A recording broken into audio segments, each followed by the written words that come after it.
Hey guys, BoHD here from How To and More, and today I'm going to give you guys my review of the LG G2. Now, this phone has a lot of very unique features and is probably the closest resemblance to the upcoming LG Nexus 5, so without further ado, let's get started by taking a look at the hardware.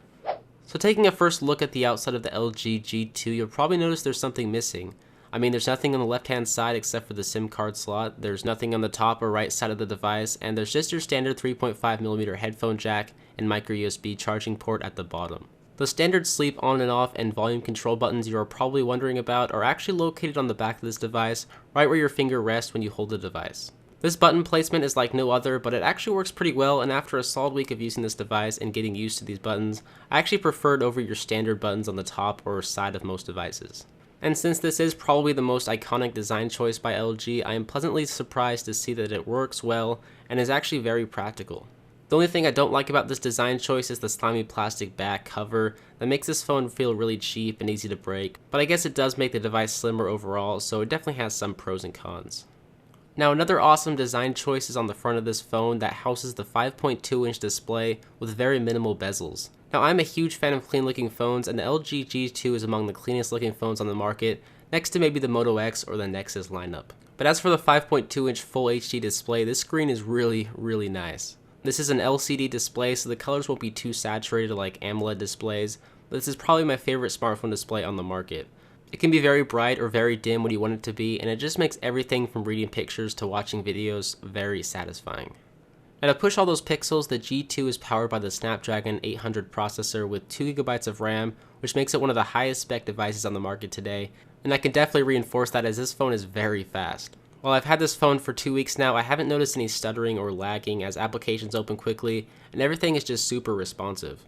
The G2 is running Android 4.2.2 Jelly Bean, so there's no question it's fast, but it's definitely not as buttery smooth as stock Android thanks to LG's custom skin, which is very heavy and resembles TouchWiz a lot as it's very customizable and there's a lot of extra features that stock Android just doesn't include. For example, my absolute favorite feature is the knock-on feature, which lets you double tap the display to put your phone to sleep or to wake it up. Now, I don't know why LG is the first to implement this feature, but I think it's a must-have on all phones.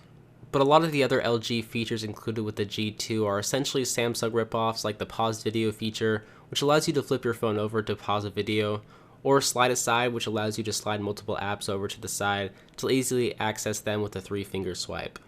But overall, LG's skin is very heavy and it's customizable to the point where if you don't like how something looks, chances are you can change it, which is always nice. Now, if we take a look at the camera app that controls the 13 megapixel sensor, you'll also see some various LG settings that resemble TouchWiz, as there is beauty shot and burst shot, along with a dual camera mode that lets you take a picture from both the rear and front facing camera at the same time. But if we take a look at the pictures themselves, they seem to hold up a lot with the other top of the line smartphone camera sensors, as the images are very crisp and clear and the colors aren't too saturated or faded like some other competing devices. I really was pleasantly surprised with the quality of this camera, and I think it'll definitely be able to get the job done for most people.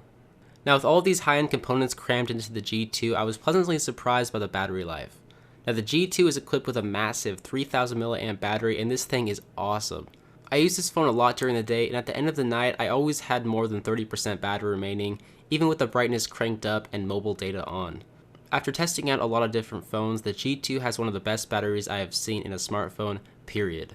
Now, to conclude my review of the LG G2, I can say this is my favorite phone on the market right now, despite it being one of the most underrated phones I have seen. I mean, the screen is amazing, the processor is fast, and the battery life performs exceptionally well, and I really can't not recommend this product for anyone unless you maybe don't like big phones or you prefer stock Android over LG's custom skin. But all in all, I really think this is a well-performing phone, and I think it will really pave the way for LG's success in the smartphone industry. But with that said, I want to ask you guys, what is your dream phone? I mean, the G2 has a lot of great specs, but it's definitely not a perfect phone, so I'm curious to see what your perfect phone would be comprised of, so let me know down below in a comment, and you could be featured in my next video. Also, if you like this video, it would mean a lot to me if you guys would subscribe right down below if you haven't already, so that you can be notified of all my upcoming tech videos, including my 5,000 subscribers giveaway, which is coming soon. But that's gonna about do it for this video, guys. If you haven't checked out my last video showing you how to get the popular Moto X features on your Android device, you can do that right down below, or you can take a look at my unboxing of the LG G2 if that's what you're interested in. But as always, guys, I'm BoHD from How To and More. Thanks for watching.